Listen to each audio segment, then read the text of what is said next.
Hey, good afternoon, everybody. It is January 31st, 2022. We're reading out of the New Testament, and we're reading in the book of Luke, chapter 20, verse 45 to 21:38 today.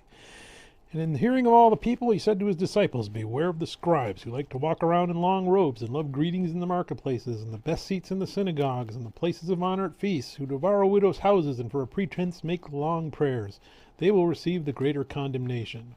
Jesus looked up and saw the rich putting their gifts in the offering box, and he saw a poor widow put in 2 small copper coins, and he said, "Truly I tell you, this poor widow has put in more than all of them, for they all contributed out of their abundance, but she out of her poverty put in all she had to live on."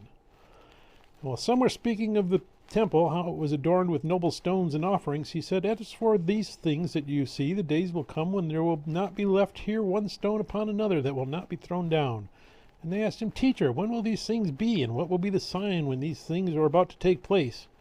And he said, "See that you are not led astray, for many will come in my name, saying, 'I am he,' and the time is at hand. Do not go after them.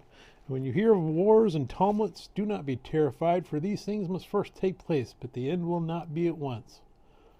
Then he said to them, "Nation will rise against nation, and kingdom against kingdom. There will be great earthquakes, and in various places famines and pestilences, and there will be terrors and great signs from heaven. But before all these, they will lay their hands on you and persecute you, delivering you up to the synagogues and prisons, and you will be brought before kings and governors for my name's sake. This will be your opportunity to bear witness.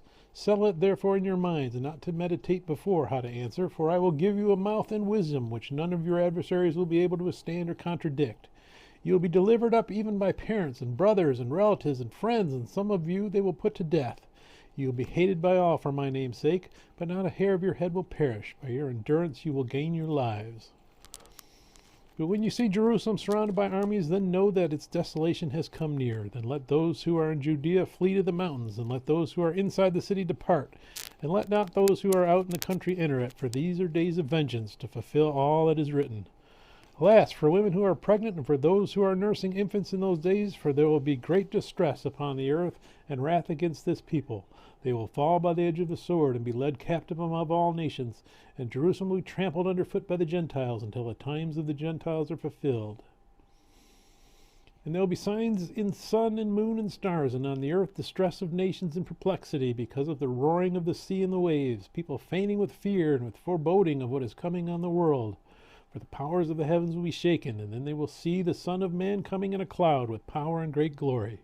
Now when these things begin to take place, straighten up and raise your heads, because your redemption is drawing near." And he told them a parable. "Look at the fig tree and all the trees. As soon as they come out in leaf, you see for yourselves, and know that the summer is already near. So also when you see these things taking place, you know that the kingdom of God is near. Truly I say to you, this generation will not pass away until all has taken place. Heaven and earth will pass away, but my words will not pass away. But watch yourselves, lest your hearts be weighed down with dissipation and drunkenness and cares of this life, and that day come upon you suddenly like a trap. For it will come upon all who dwell on the face of the whole earth. But stay awake at all times, praying that you may have strength to escape all these things that are going to take place, and to stand before the Son of Man."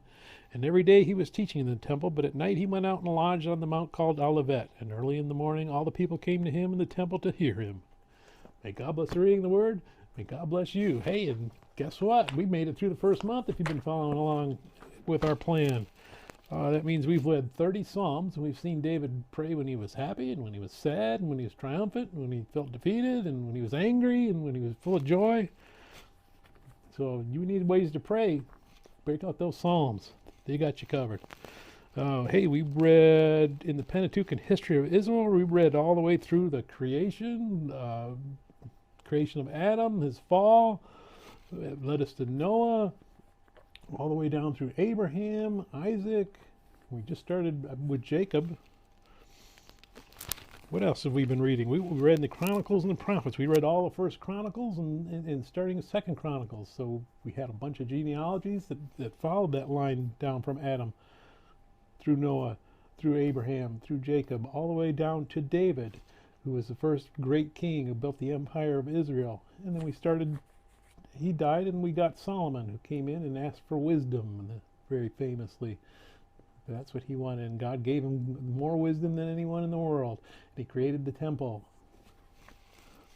And then we read the Gospels and the Epistles, which we just did. And we've been reading through Luke. We read about his birth, All of the angels heralded it. John coming out to herald his birth. We've gone through his life and his ministry, and we're just starting the Passion Week, that last week of his in Jerusalem before he was crucified. So there's a lot coming up still.